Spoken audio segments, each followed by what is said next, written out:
Amir dan istrinya sedang di rumah Pak Dirman. Mereka memberitahu penangkapan Dodi, membuat Pak Amir penasaran. Selama perjalanan mereka menelpon Ros, tapi tak juga diangkat. Polisi bergerak cepat. Ketika sampai di rumah Ros, alangkah terkejutnya mereka ketika melihat warna merah berupa darah berceceran di lantai teras. Ros, Airin tertangkap. Ros, teriak Pak Dirman. Mereka segera masuk ke dalam rumah. Kondisi ruang tamu sangat berantakan membuat yang melihatnya khawatir. Mereka berkeliling mencari Ros, namun mereka tak menemukannya. Pak Dirman mulai menelpon menantunya. Namun tak ada jawaban. Semua gusar. Bu Laila mencari ke semua sudut rumah. Teriak Bu Laila. Dia mendapati bangkai ayam berada di kamar anaknya. Semua orang yang mendengar teriakan wanita parubaya itu segera beranjak ke asal suara. Polisi yang ikut serta segera mengamankan bangkai ayam tersebut sebagai barang bukti. Mereka kembali mencari tahu posisi Airin.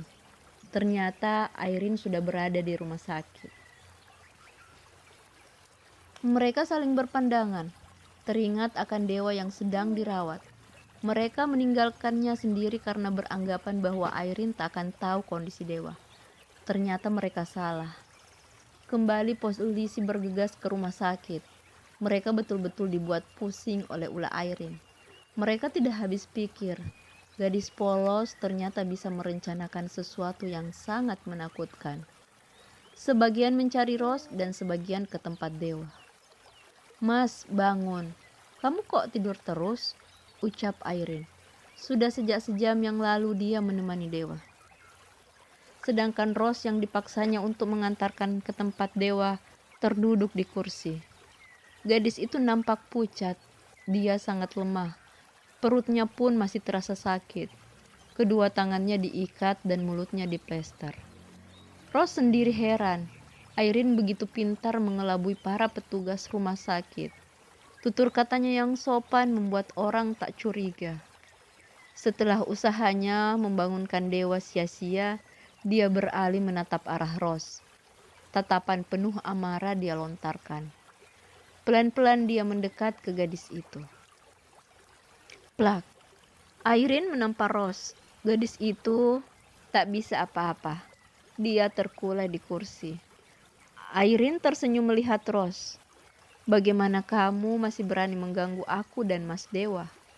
Tanya Airin. Terdengar suara isak tangis. Airin semakin tersenyum puas. Dia puas melihat Ros tersiksa. Dia puas Ros tak bisa berbuat apa-apa. Sekarang aku tanya. Sekali lagi, masih mau kamu mendekati Mas Dewa? Ucap Airin. Ros menggeleng. Dia tak mau lagi mendapat tamparan dari Airin. Entah sudah berapa kali gadis itu melayangkan tangan ke wajah Ros. Hahaha, ternyata kamu pintar. Bisa secepatnya mengerti. Ucap Airin lagi. Kini Dewa kembali mendekati Airin. Memegang pipi dan mengelus pucuk kepala lelaki yang sangat dia cintai. Ros menatapnya dengan pandangan marah. Dia tak rela suaminya disentuh oleh wanita lain, apalagi orang tersebut adalah Airin, yang nyatanya sangat menyukai suaminya. Mas, bangun. Mas, bangun. Ini Airin. Aku datang menjengukmu. Cepat sembuh, supaya kita bisa jalan-jalan lagi, bisa makan bakso lagi, racau Airin. Tangannya masih setia mengelus rambut hitam milik Dewa. Tanpa mereka sadari, di luar ruangan polisi telah mengepung mereka. Tinggal menunggu aba-aba sampai mereka masuk. Seorang polisi telah berkoordinasi dengan pihak rumah sakit. Jadi nantinya 2 orang polisi wanita dan seorang polisi pria akan berpura-pura menjadi dokter untuk memantau kondisi Dewa. Mereka khawatir Airin gegabah dan akan melukai Dewa. Belum lagi mereka belum tahu jelas bagaimana kondisi Ros. Jangan sampai mereka gegabah. Nyawa Ros jadi taruhan. Polisi yang akan masuk telah didandani. Mereka memakai atribut dokter dan perawat. Baju putih dan semua perlengkapan telah terpasang. Setelah mendapatkan aba-aba, mereka masuk.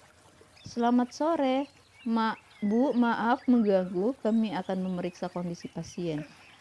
Sapa seorang poluan yang menyamar menjadi seorang perawat.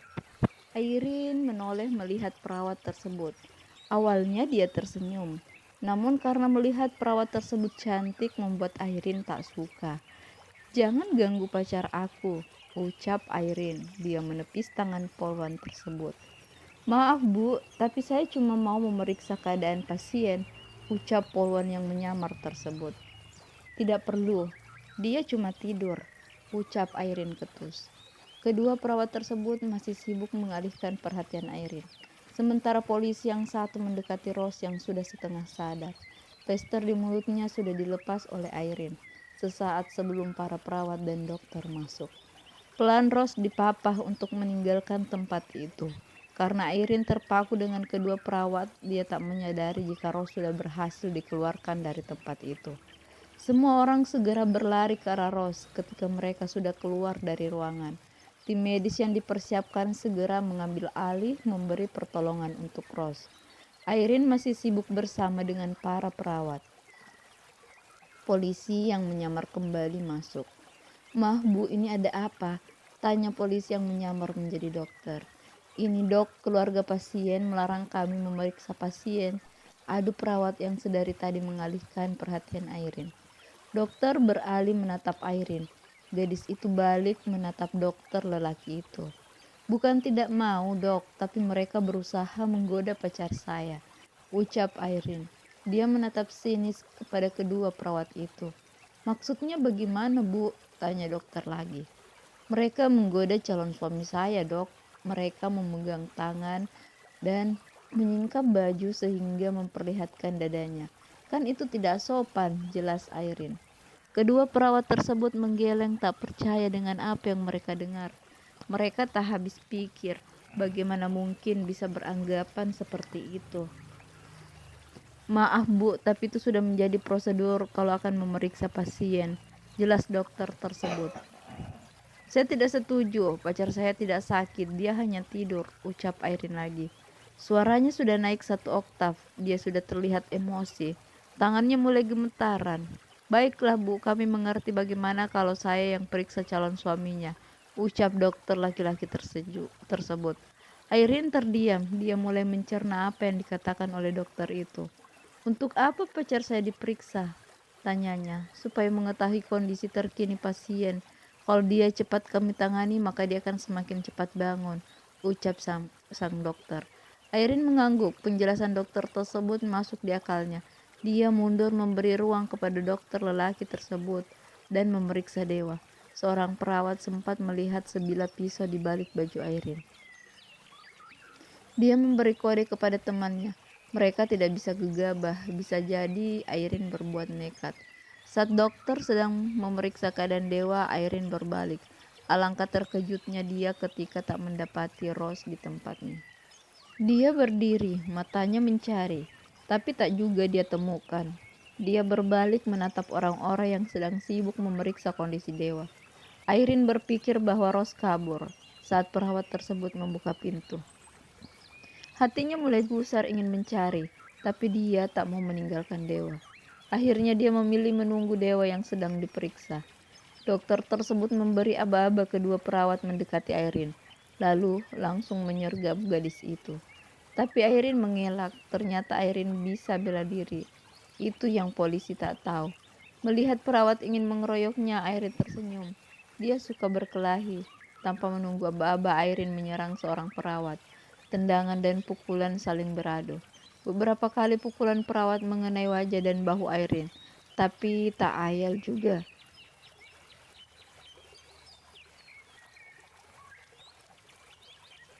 Tendangan Airin membuat perawat tersebut mundur beberapa langkah.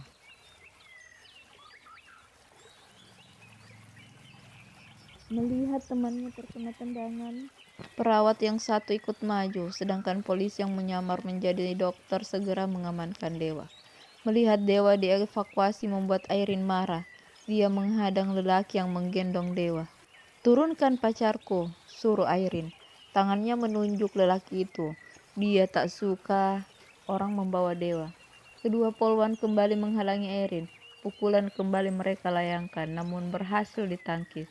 Tapi karena 2 lawan 1 akhirnya membuat Airin kalah. Dia jatuh tersungkur setelah sebuah tendangan tepat mengenai ulu hatinya. Airin mengerang kesakitan. Dia memegang perutnya, berusaha bangkit namun tak bisa. Dengan sigap, kedua polwan tersebut memborgol Airin lalu membangunkannya. Mereka menyeret Airin keluar. Semua yang di luar merasa lega karena gadis itu telah dilumpuhkan. Kembali dewa dimasukkan ke dalam kamar perawatan. Begitupun Rose, mereka menempati satu kamar berdua. Saat Airin melewati mereka, tiba-tiba gadis itu mengeluarkan pisau yang sedari tadi tersimpan di balik bajunya, lalu menendang petugas yang membawanya, kemudian berlari ke arah Rose. "Tidak!"